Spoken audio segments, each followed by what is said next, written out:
This is Casey Bell, host of the Shake Up Learning Show and a proud member of the Education Podcast Network, just like the show you're listening to right now. The opinions expressed are those of each individual host. For more great podcasts, visit edupodcastnetwork.com and get ready because the learning begins in 3, 2, 1. Coming up on episode number 130 of the House of EdTech podcast, it is the 2019 House of EdTech Final Four. I've also got my EdTech Thought, where I ask, do we need experts and gurus? I've got the House of EdTech VIP, and some great feedback from you, the listener. Let's strike up the band.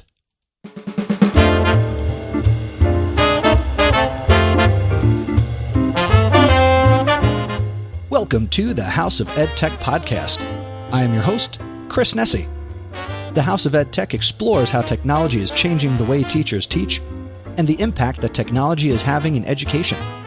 I discuss technology that is changing our classrooms and schools, and I share tools and tips that you can hear today and use tomorrow. You're going to hear the stories of teachers, leaders, and creators just like you. The purpose? Whether you use it or not, technology is changing the way you teach and how your students learn.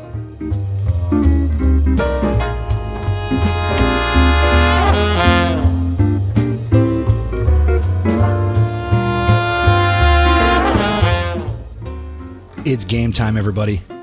Welcome back to the House of EdTech podcast.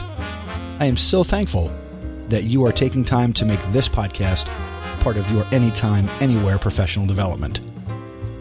It's the 6th annual House of EdTech Final Four, the OG EdTech Final Four tournament. Now, as I mentioned in episode 129, this year I'm doing it differently, sort of. Well, I'm doing it the way that I've done it every year except last year, where it was actually like a full-blown tournament with voting. My life, again, just didn't allow me to put all the time and energy into that. So I've curated 4 awesome apps, tools, whatever you want to call them, and there's certainly very much a slant to what these tools do and how they can all work together. Certainly, you will enjoy them. If not, I'm sorry. I try my best each and every episode. Sometimes I'm going to hit it, sometimes I'm not. As I've been telling Colton lately in the backyard as he's learning to hit a baseball, well, like a wiffle ball with one of them big old bam bats. He gets frustrated when he doesn't hit it every time. And I just let him know, you're not going to hit the ball every time. And that's okay. So similar to how we use technology in the classroom or tell jokes or try and make content, not everything is going to be a hit. But let's, speaking of hits, let me explain what the last episode was. And you hopefully, well, most likely you did, you got an episode of another podcast in place of the House of EdTech. And I didn't take the time to put out a small little audio to explain what that was. But in case you didn't figure it out, or maybe you passed it over or didn't quite understand, I have the ability to release episodes from other podcasts into this podcast feed that you're subscribed to. 2 weeks ago, I released a conversation that I had with Steve Miletto on his podcast back in June of 2018. Now, I hope you enjoyed that conversation, and I hope you subscribed to Steve's podcast. It's also a proud member of the Education Podcast Network. I know it's a good show. I listen to it regularly, and I was fortunate enough to be a guest on Steve's podcast. If you didn't listen to it, certainly please go back, enjoy the conversation. If you're new to this podcast and maybe you don't quite feel like you know who I am, that's certainly a conversation where you'd get to know me a little bit better if you're a relatively new subscriber to this show. Now let's talk about a little bit of feedback from episode 129. JP Prezavento sent in some feedback via email. So point number 1 from JP. In my district, we use a piece of hardware called AirTame, AIRTAME, to wirelessly connect teacher laptops to the classroom projector. I started thinking about this when you brought up Google Cast for education. I like Google Cast, but it doesn't help the classroom teacher untether from their desk. AirTame isn't quite as smooth as Apple TV, but it's not bad. The coolest thing about AirTame is that it allows just about any device to wirelessly connect to the projector, including student Chromebooks, Macs, and even smartphones. I'm not aware of any hardware devices that do that wireless projection, Apple TV, Microsoft Wireless Display, Action Tech. Just thought I wanted to share as I was listening to episode 129.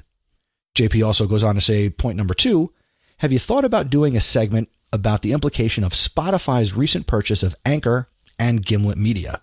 I'm interested in hearing your thoughts about this. All right, JP, let's take point number 1. First, I actually, and I'm looking at it right here on my desk, I was able to connect with AirTame, and I have on my desk the AirTame 2. And they sent it to me to test out. Hopefully I'll get to keep it, but I will have a review as I want to bring it into my classroom and check it out and actually compare it to Google Cast. Now, I've been using Google Cast in my social studies classroom for the last couple of weeks, before I mentioned it and since then, to do different things and have my students project and connect to the projector and cast videos and just a whole bunch of different things that Google Cast allows me to do. But I am looking forward to bringing in the AirTame and certainly trying it out. I think I'm going to play with it here at home a little bit and have some fun, and then bring it into school and try it out there. So be on the lookout in a future episode for a full rundown of my experience with AirTame in the classroom, and I'll certainly then be able to give a better comparison to Google Cast, which I've been using for probably 6 to 8 weeks. As for your second point, my thoughts on Spotify purchasing Anchor and Gimlet Media. Well, Spotify is huge. I mean, I don't pay for it. I use it for free, as you might have guessed. But what does it mean? I really can't say, other than Anchor is free for people to create podcasts. As much as I'm against it for like me and what I do in podcasting, like using it, I'm actually using it as a free host for what I'm doing at my high school with the Zebra Podcast Network as a way to have a place beyond Spreaker to have the episodes live. Because again, I'm using Spreaker for free to broadcast live every day for 10 minutes, which is great. But I've got that 5-hour cap on the free account on Spreaker. So I've been now going back, and we've only been doing that show as I record this for about 23 different broadcasts of 10 to 12 minutes. So I am going back and I am downloading those episodes from Spreaker and uploading them to a free Anchor account that I created. And I will take advantage of the fact that it's free. Now, what does it mean that Spotify bought it? I'm thinking eventually Spotify is going to turn around to Anchor, which they said, we own you, but you're going to still do what you do. Eventually Spreaker is going to say, wait a second, you don't make any money. So maybe the purchase is to get the technology and the software and the ease at which somebody can create content. Now, Anchor has some nice tools. You can create podcasts on the go mobily. Nice software, nice app. The only downside is, again, for people like me who are serious about podcasting, a free podcast host is not going to last. So that's the only downside. As for Gimlet, hey, good for the guys at Gimlet and gals at Gimlet Media who just made a ton of money. Obviously, they went out on their own. The founder, I can't think of his name, left, NPR, started his own network, producing similar style content and creating those types of podcasts. Good for them. I don't know what it's going to mean other than, maybe you'll start to see exclusive content released on Spotify first, and then you'll see the content then come into the free feeds, or maybe Spotify will have exclusive content, some new content that'll be created you'll only be able to get by being a premium subscriber to Spotify. So that's really all I can say about that. Next up, we got some feedback from Mike, and Mike sent this feedback in via Flipgrid over at chrisnessy.com/Flipgrid. So take it away, Mike. Hey, Chris, this is Mike from Sarasota, Florida. Thank you so much for all that you do on the podcast. I just wanted to reply to your recent podcast episode regarding Flipgrid for assessment and kind of my experience that I've had with it. For me personally, I teach high school math, And one of the biggest ways that I've been able to utilize Flipgrid for assessment is what I call find the error. I'll record myself doing a video of a math problem, in my case geometry, incorrectly, and the student's job is to we provide a video response, obviously, as to where my error was using correct terminologies and things of the nature, and then they, on a separate piece of paper or even a whiteboard or a chalkboard, they teach me the correct way to do it, and so they get assessed based on identifying the correct error and by providing the correct methodology for solving the problem with an accurate answer as well too. So just kind of wanted to fill you guys in on a way that I personally use Flipgrid for assessment purposes. Thanks so much. Hey, thank you for sending that in. Thank you for being a listener and taking the time to send in some feedback. And you just shared a really great idea for using Flipgrid for assessment. I love the idea of having kids find mistakes, and, you know, what kid doesn't like to find the mistakes that an adult makes?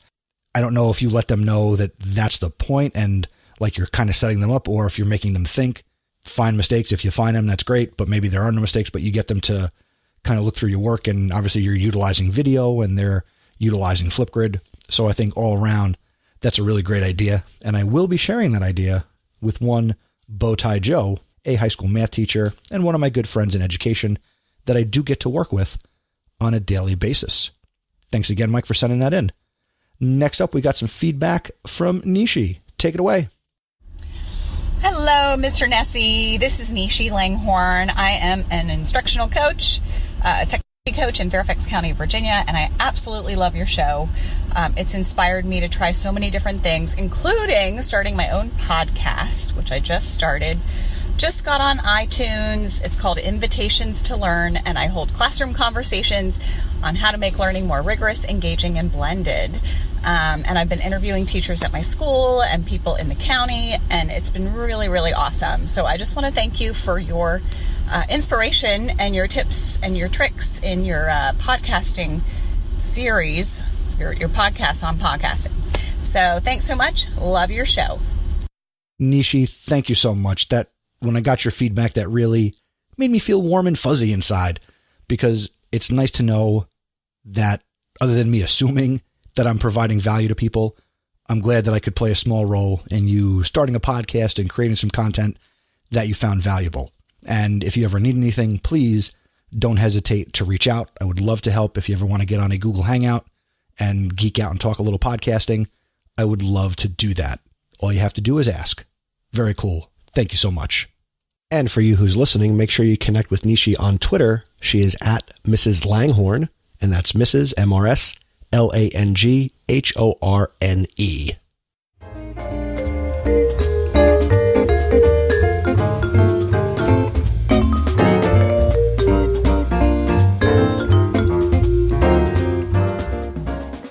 For this episode's EdTech Thought, I have titled it, Do We Need Gurus and Experts?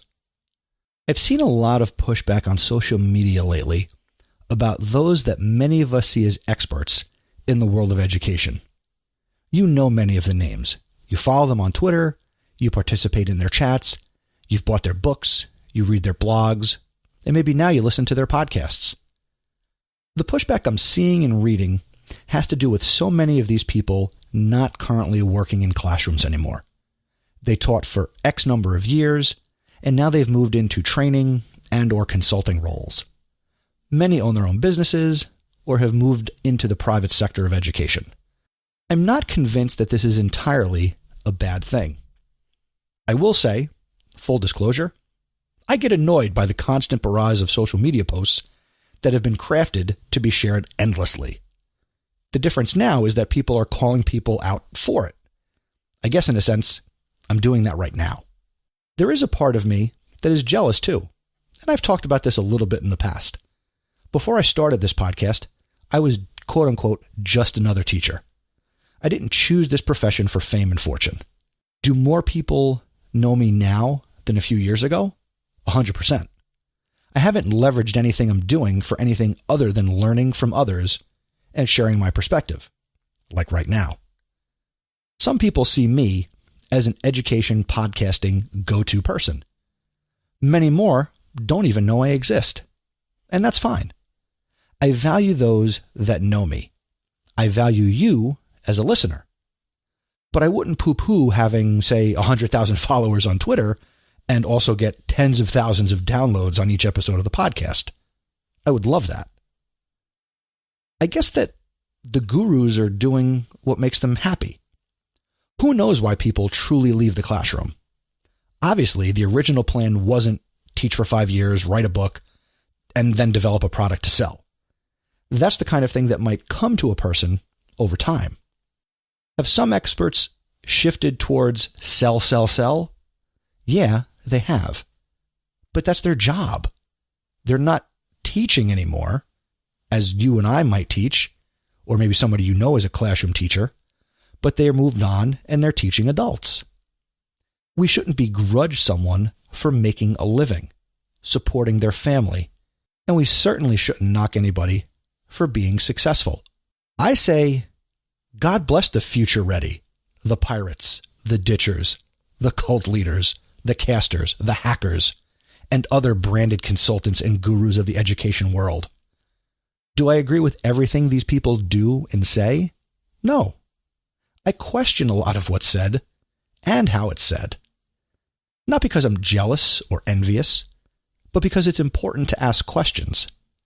Not everything an edu-celebrity touches turns to gold and should not be taken as gospel. Have your own thought and learn what you can from as many people as you can. Each of us needs to focus on what's important to each of us. Maybe it's your students, your school, or your district. Maybe it's booking that next keynote speech or writing the next manuscript for your next book.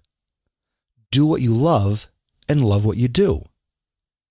If you're not doing what you love, change what you're doing. If you're doing what you love, then make it count. Connect with people who truly provide you with value and make sure you're putting value into the world.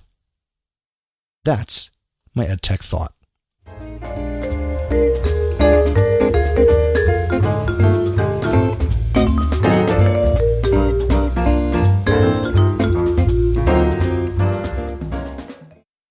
All right, ladies and gentlemen, it's time for the 2019 House of EdTech Final Four. Super excited to be sharing the following 4 apps, programs, websites, whatever. These are awesome. These are tools that I've been playing with.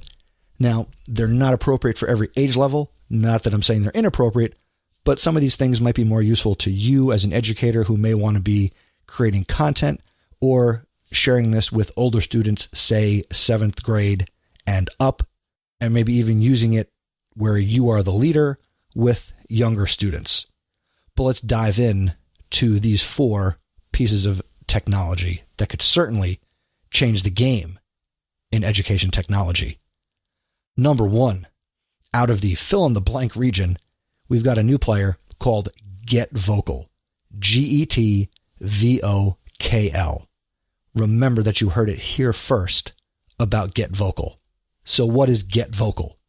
GetVocal is a live video community platform. According to their website, they are dedicated to bringing back the human element to social media by connecting real people around real conversations and inspiring content. GetVocal was built for creators, bloggers, podcasters, influencers, advocates, fans, conversationalists, writers, artists, publishers, journalists to create interactive talk content and engage live with their fans, their community, and their audience. It's all about creating a community around the content you love. You can host a conversation with up to 4 people. You could also broadcast solo, and you could also run a participant-driven broadcast. So I could get on there and do House of EdTech live and broadcast for an hour where, like you would do call-in radio, people could come in with video and join the broadcast, talk with me, ask questions, etc., and then they can kind of hop out and hop in. It's really reminiscent of a site that used to exist called blab.im. Now, the people at GetVocal had nothing to do with blab.im, but it operates much the same way, where again, you can have up to 4 people chatting. There's a chat room. People can join in. You can also choose to just broadcast without anybody coming in and just make it like talking head monologue. It's really cool. I've already done one broadcast, and I'm going to include a link to the blog post I wrote about Get Vocal in the show notes for this episode. So if you head out to chrisnessy.com/130, you'll be able to get a link to the blog post I wrote that's got a link. Actually, the video is embedded, so you can watch a broadcast that I did with a couple of guys who were up to no good, who were started to make, no, sorry, completely different thing. Oh, hell no. Sorry, Will, I did go there. So, again, I've written a blog post. The cost of Get Vocal, right now, it's free.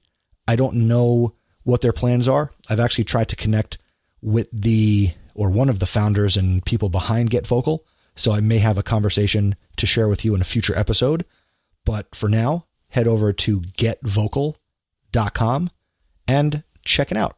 Obviously, I think there are ways that you can apply this to education. You could certainly use it maybe during a Twitter chat or to connect with your PLN, maybe start your own show, and it's super easy to create content.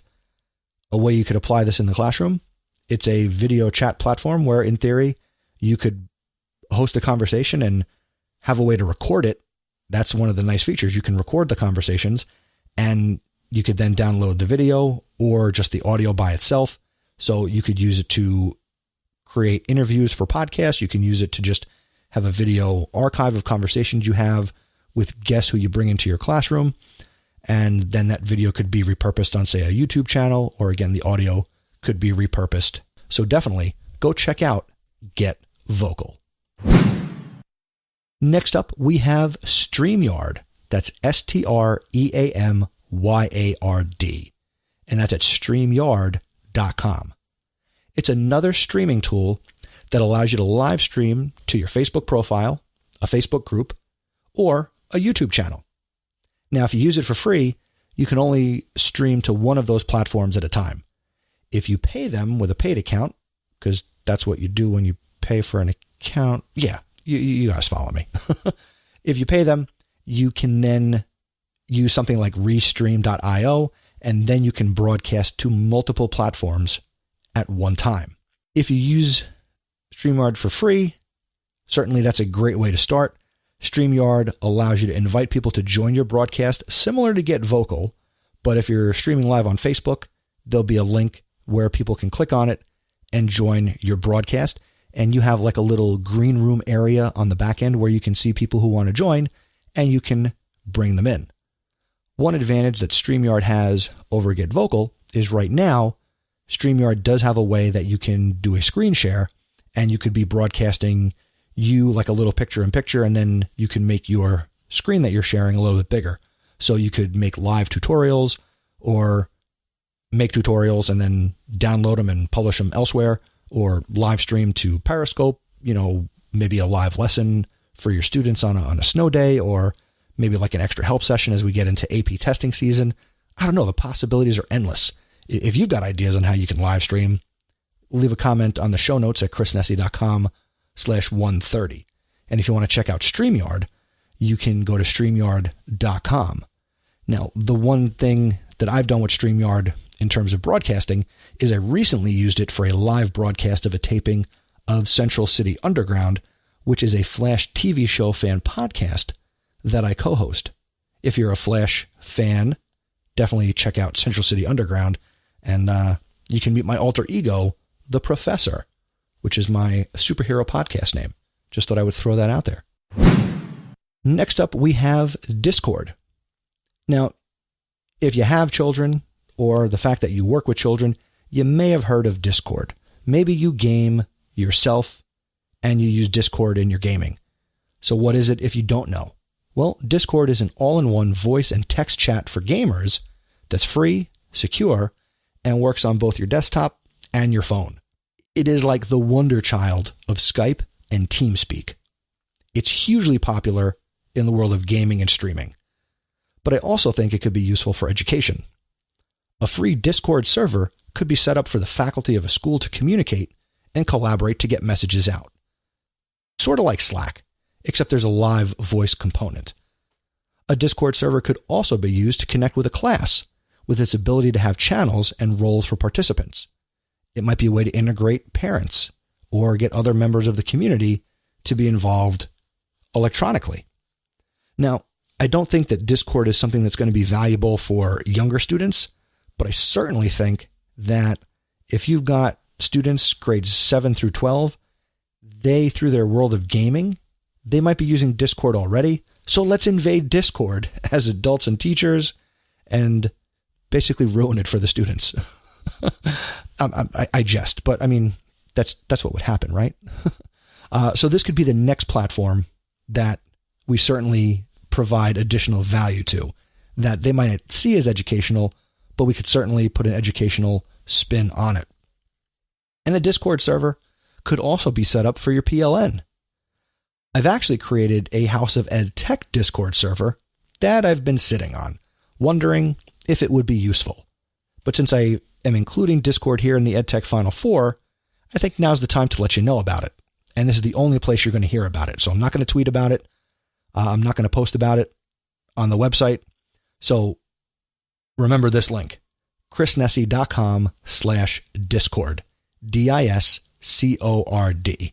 So if you're interested in learning more about how Discord works, go to chrisnessy.com/discord and you can join the House of EdTech Discord and we can play in the Discord sandbox together. Last up, in the region of pick another name and insert it here, is OBS. The main theme of this edition of the House of EdTech Final Four has been streaming and building community. This last tool will simply help you look good.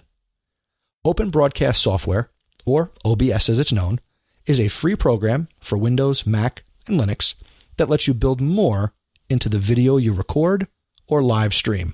The paid equivalents would be Wirecast or XSplit, and it actually just so happens that XSplit is a big sponsor and supporter, donator, financial backer of OBS. So that's pretty cool. With OBS, you get high-performance, real-time video and audio capturing and mixing. You can create scenes made up of multiple sources, including windows, captures, images, text, browser windows, webcams, capture cards, and more. You could set up an unlimited number of scenes, and you can switch between them seamlessly via custom transitions. I've used this sometimes when I stream into the House of EdTech Facebook group, so if you're not a part of the group, go to chrisnessy.com/Facebook, and you can see some of the video streaming that I've done. OBS also offers a streamlined settings panel that gives you access to a wide array of configuration options so you can tweak every aspect of your broadcast or recording. Or you can use it right out of the box, and it's going to be pretty good. You could also set hotkeys, so those would be keyboard shortcuts for nearly every sort of action, such as switching between scenes, starting or stopping streams or recordings, muting audio sources, push to talk, and many more. Again, for free, this is a very powerful program for streaming and recording video. And Studio Mode lets you preview your scenes and sources before pushing them live. So if you're like me with a face for radio and you're unsure of what it's going to look like when it goes out onto the internet, Studio Mode is a very valuable thing. You can adjust your scenes and sources or create new ones and ensure that they're perfect before your viewers ever see them. I will include a link in the show notes at chrisnessy.com/130 to everything I've talked about. So that's Open Broadcast Software, Discord, StreamYard, and of course, Get Vocal. And that's the 2019 House of EdTech Final Four.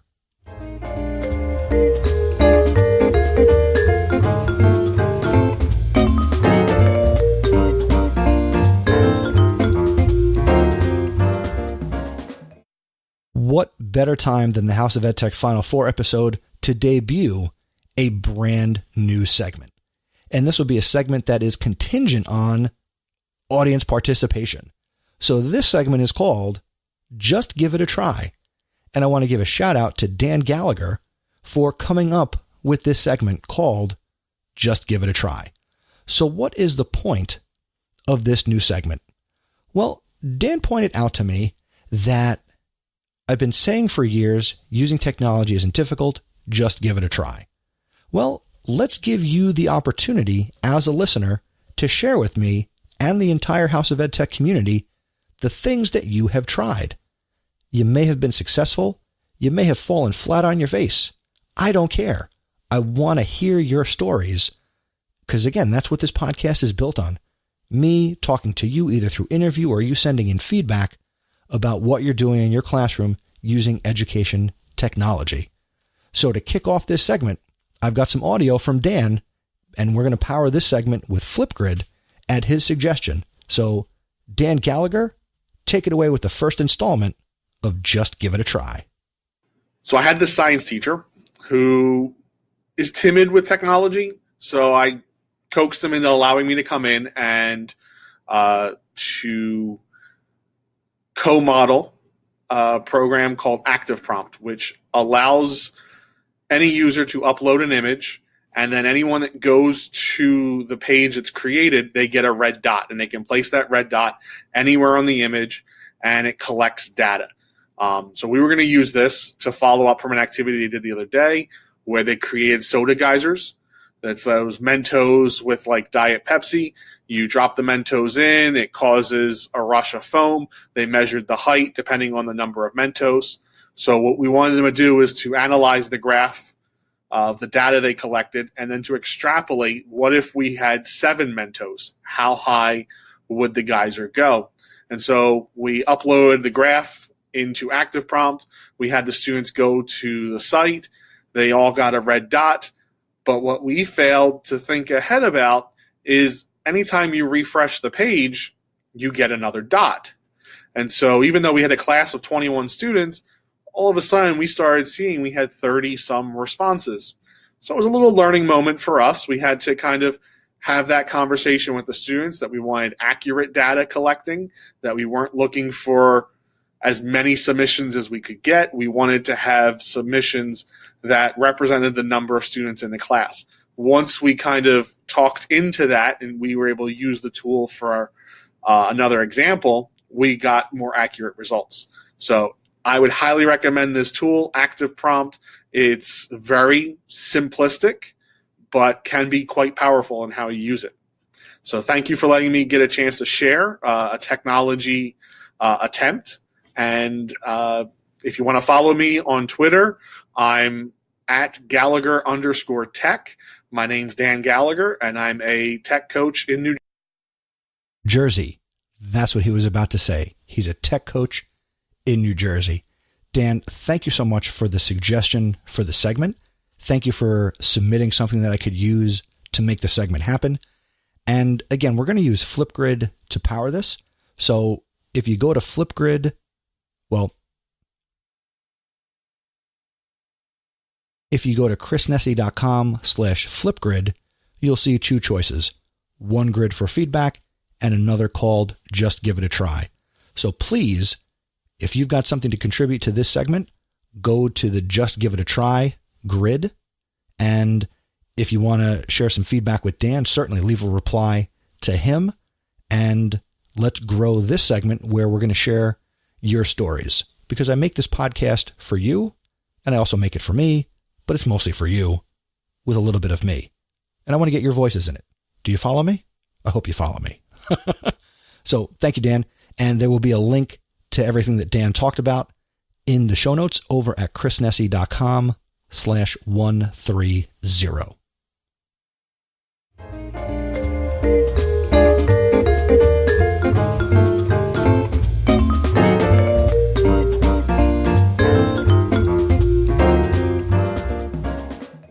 And now it's time for the House of EdTech VIP for, again, this very special episode, the House of EdTech Final Four.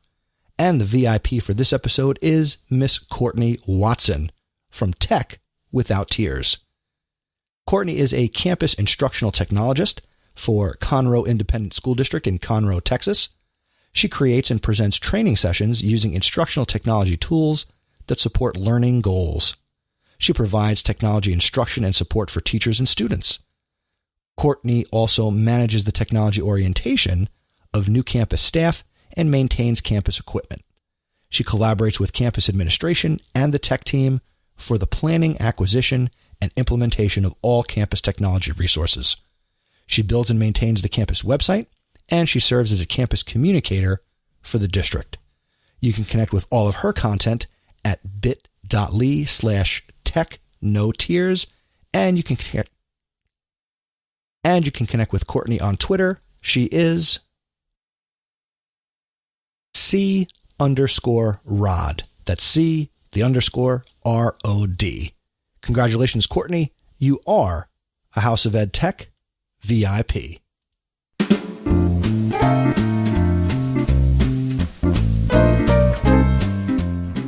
Thanks again for checking out this episode of the House of Ed Tech podcast.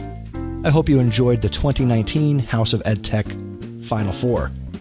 And more importantly than just enjoying it, I do hope you go and check out OBS and Discord and StreamYard and get vocal. Let me know if you try them. I want to know how it goes. If you have any questions, please, let's connect. Keep the conversation going. If you go to the show notes at chrisnessy.com/130, you can leave a comment there. You can also go to chrisnessy.com/feedback, and that'll have all the different ways that you can get in touch with me. And I would love to hear from you.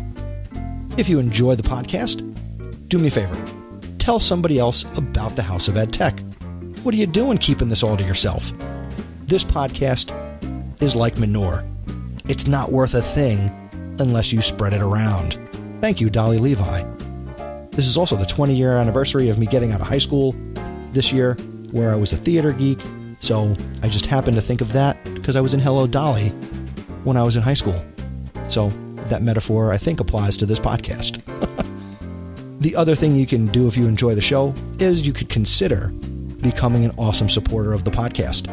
Many thanks to all of my awesome supporters, who include Anthony Arnault of the New Teacher Podcast, which you can find at newteacher.org, Eric Kurtz from ControlAltAchieve.com, and the word on the internet is Eric is going to be starting his own podcast called the Control Alt Achieve Podcast. So be on the lookout for that from Eric. Thanks to Dan Gallagher for the new segment, for being an awesome supporter, for everything you do. And go check out all of Dan's stuff at gallaghertech.edublogs.org. Mr. G, Carlos Garza from the Aced Tech Podcast. Go check it out at aced.tech. Peggy George from Classroom 2.0 Live. Jen Giffen from the Shooks and GIF the Podcast. Go check them out at bit.ly/shooksandgif. Jeff Herb from InstructionalTechTalk.com. Mike Messner at TeacherMike72 on Twitter. Of course, JP Prezavento from the Bits and Bytes of Education podcast. Go check it out at jpprez.com. Lynn Smargis, thank you for being an awesome supporter. Connect with Lynn at Lynn Smargis on Twitter. Thank you, Scott Titmus at SD Titmus. And thank you to Kyle Wilcox at Level Up EdTech. If you're interested in supporting the podcast financially, you can go to chrisnessy.com/awesome. Thanks for a recent Apple Podcast review from Windy Days. I'll include that in the show notes to this episode. The next episode is going to be episode 131, and that comes out on April 14th, 2019. Until next time, thank you for learning with me. And remember, using technology isn't difficult. Just give it a try.